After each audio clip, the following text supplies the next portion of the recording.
Bonjour Francine. Bonjour Michel. Alors il fait beau aujourd'hui. Magnifique. Eh bien aujourd'hui nous allons parler d'un compagnon que tu as maintenant depuis plusieurs années.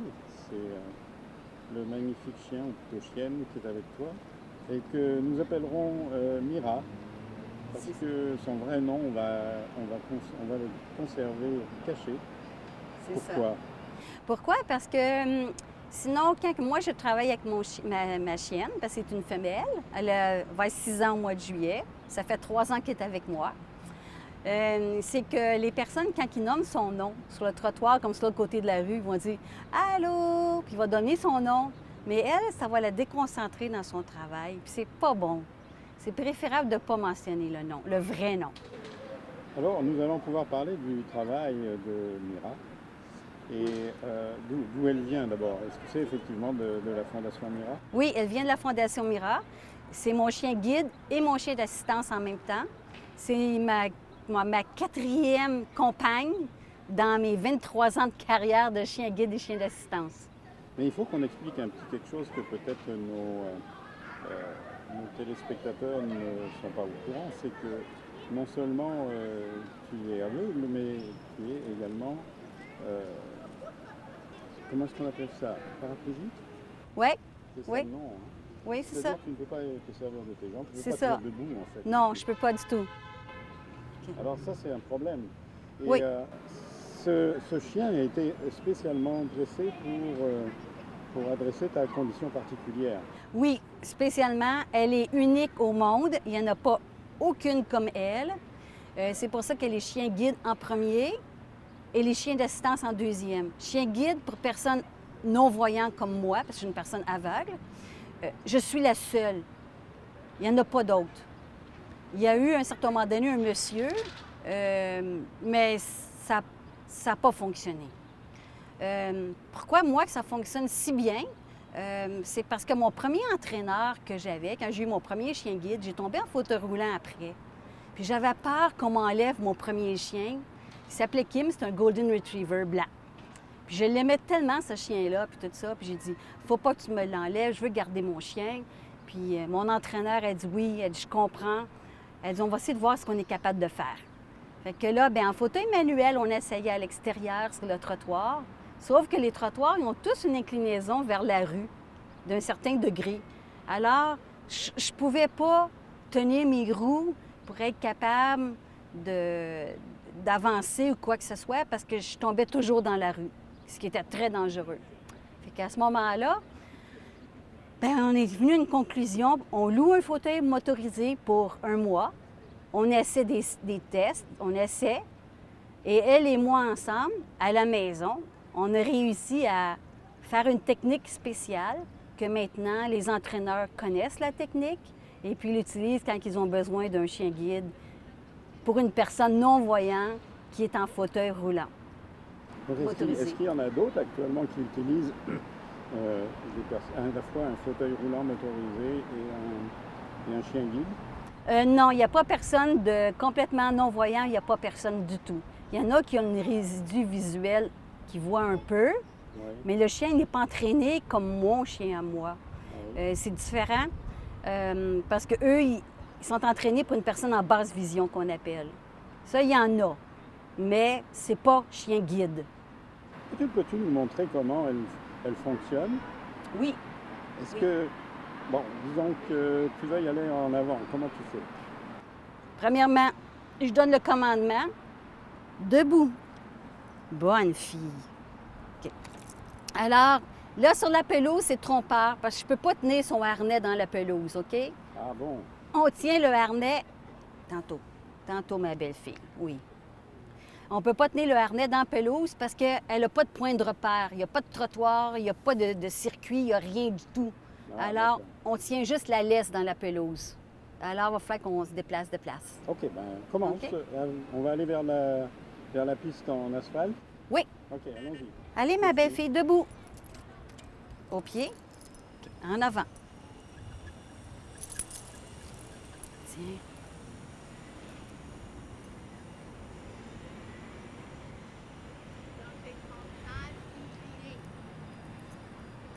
De la manière que ça fonctionne, je vais vous expliquer comment on procède. OK, elle, dans sa tête, elle suit toujours des lignes parce qu'elle est entraînée pour des lignes. Alors, je vais lui dire en avant.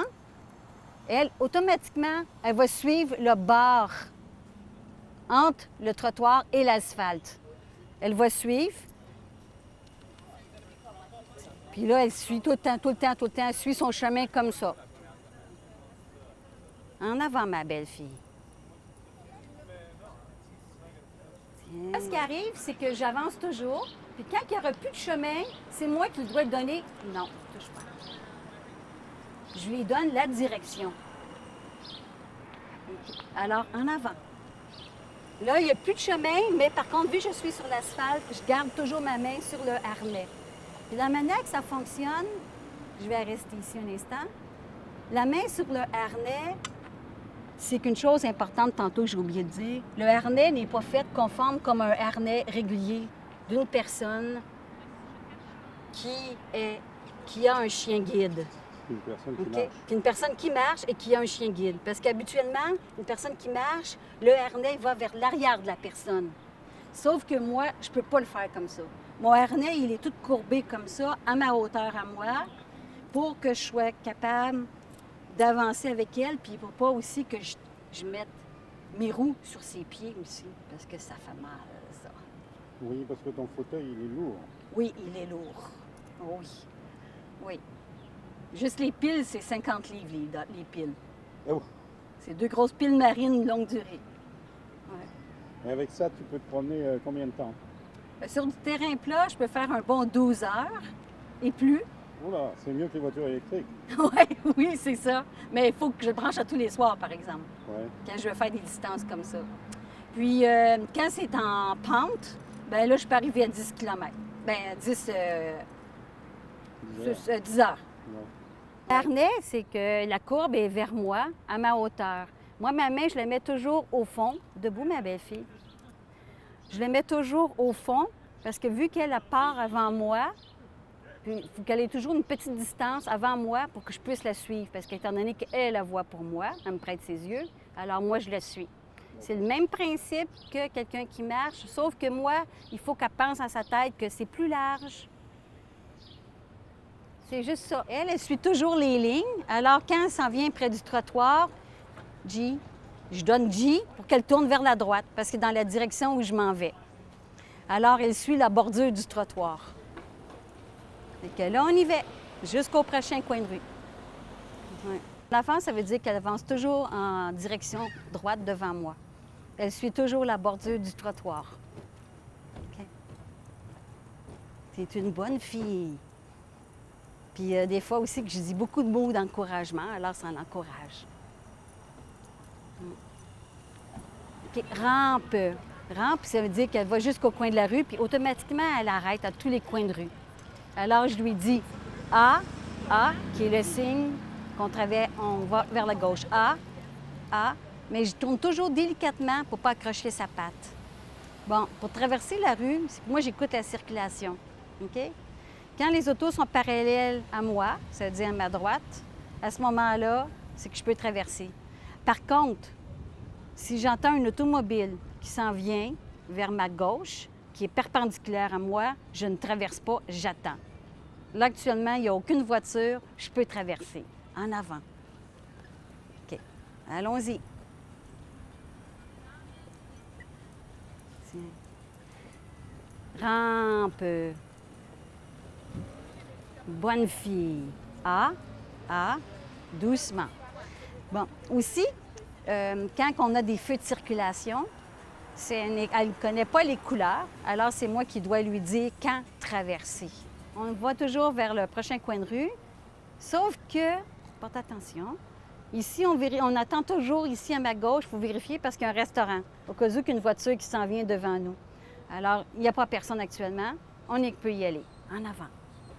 Allons-y.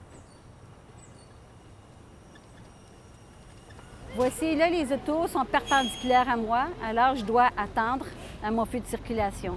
Quand ils vont commencer à voyager à ma gauche, perpendiculaire, c'est-à-dire parallèle à moi, comme maintenant c'est parallèle, alors là, je peux avancer. En avant, ma belle-fille. Puis elle aussi, elle vérifie toujours s'il y a des lignes par terre. Elle regarde, puis elle essaie de prendre toujours sa bonne distance. Pour garder sa distance en avant. Rampe. Puis il y a la rampe ici, bien, elle m'embarque sur la rampe. Puis là, à ce moment-là, je lui dis quelle direction que je dois aller.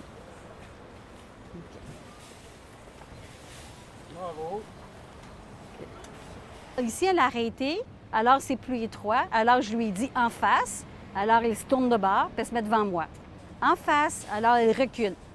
Jusqu'à temps qu'on a assez large pour être capable qu'elle puisse se remettre à côté de moi, à ma gauche. OK. En avant, ma belle fille. Bravo. Puis fine. OK. Ici, j'écoute ma circulation parce qu'étant donné que c'est stop, alors j'attends que les autos qui sont perpendiculaires à moi, à ma gauche, il n'y ait pas d'auto. Comme ça, je peux traverser.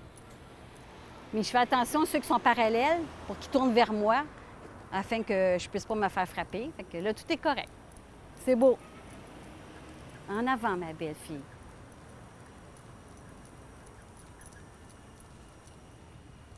Bonne fille. En avant.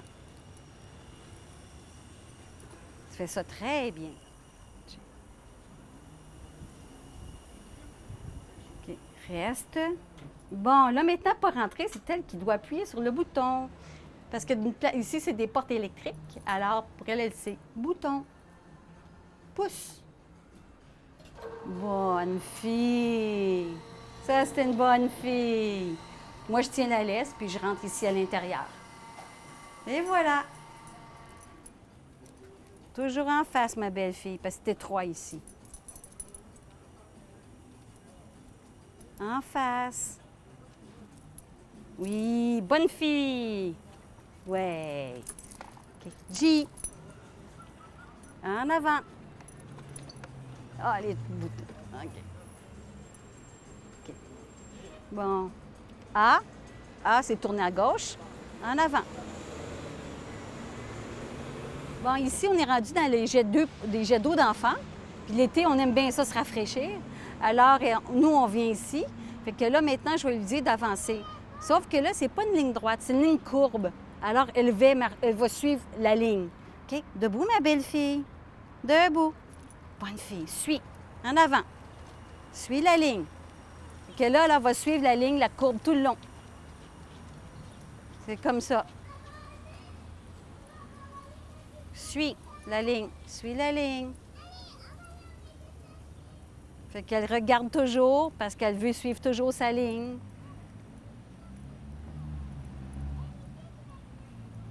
La ligne, je sais que c'est pas tout à fait courbé, tout à fait correctement, mais elle s'arrange toujours que moi, je reste toujours sur les dalles, les petites briques là, ici par terre. Alors, on continue. Mais il n'y a pas d'eau, on ne peut pas se rafraîchir. On continue tout le temps. En avant, ma belle-fille. Quand je parlais de chien d'assistance, OK, assistance, ça veut dire qu'elle m'assiste pour faire des choses que moi, je ne peux pas faire, OK? Comme exemple, quand j'échappe mes clés par terre, OK, ou j'échappe du courrier par terre, ou n'importe quoi qui n'est pas dangereux pour elle, à ce moment-là, vous pouvez me le donner. OK. Regarde, prends. Dans ma main. Donne à moi, donne. Dans ma main. Oui, bonne fille. Elle vient toujours les déposer dans ma main, puis moi, je dis toujours « bonne fille ». OK, là, des fois, elle a besoin des petites marques d'affection. Alors, viens, monte. Hop. Hop, ça veut dire monte. Hop. Bon, oh, elle a monté sur moi. Bonne fille. Mais en plus, là, elle n'est pas juste chien guide et chien d'assistance. Elle a une petite chose que j'ai découvert, c'est qu'elle est capable de détecter des changements biologiques dans notre corps, OK? L'année passée, je ne savais pas, c'est qu'elle mettait toujours sa patte ici, là, sa patte gauche, elle la mettait toujours ici, en haut, sur mon sein droit, en haut. Puis là, elle pesait fort, puis elle faisait comme ça avec son museau. Hein? Tu faisais comme ça avec ton museau, hein? Puis là, je me demandais pourquoi. Puis elle voulait toujours me faire ça, puis j'ai dit, voyons, pourquoi? C'est pas normal, ça. Fait que j'ai dit, bon, on va aller voir le médecin. Fait que là, oups, tu conduis pas mon fauteuil, toi, ma chérie. Et puis, je suis allée voir le médecin, passer des examens, tout ça. Puis finalement, diagnostic final, cancer du sein. Ah, ça, t'es démoli. Mais par contre, quand mon médecin, le chirurgien oncologue, a lu mon dossier, il dit, tu sais, il dit, c'est la première fois, il dit que j'ai une patiente que c'est son chien qui a découvert le problème. Il dit bravo. Puis il dit oui, maintenant les chiens sont capables de le faire, mais il dit c'est pas tous les chiens. Il dit ça, c'est quand que le chien il est vraiment, il y a une relation là, exceptionnelle entre le maître et le chien, comme moi et mon chien. Parce on est un en réalité. Fait que c'est ça. Fait que, oui, j'ai passé une période très, très difficile. On appelle ça, c'est un cancer qui s'appelle... oh mon Dieu, je me rappelle pas du nom, là. Bon, de toute façon, bref, j'ai eu une chirurgie. J'avais le choix. Soit que j'ai une chirurgie plus 25 traitements de radiothérapie, plus un peu de chimio, ou tout simplement qu'on enlève mon sein droit. Fait que moi, j'ai dit, bien, est-ce que je peux réfléchir? Il dit oui, je te donne 2 semaines. Bon, mais dans les 2 semaines, je réfléchissais. Qu'est-ce qui était préférable? Qu'est-ce qui était mieux? Puis là, j'ai pensé, pour moi, que c'était préférable de faire enlever mon sein droit au complet. Comme ça, après, je n'aurai pas de récidive. C'est sûr que là, j'ai des médicaments pendant 5 ans qui ont de la chimio dedans. Mais regarde, c'est pas grave, là, on le prend.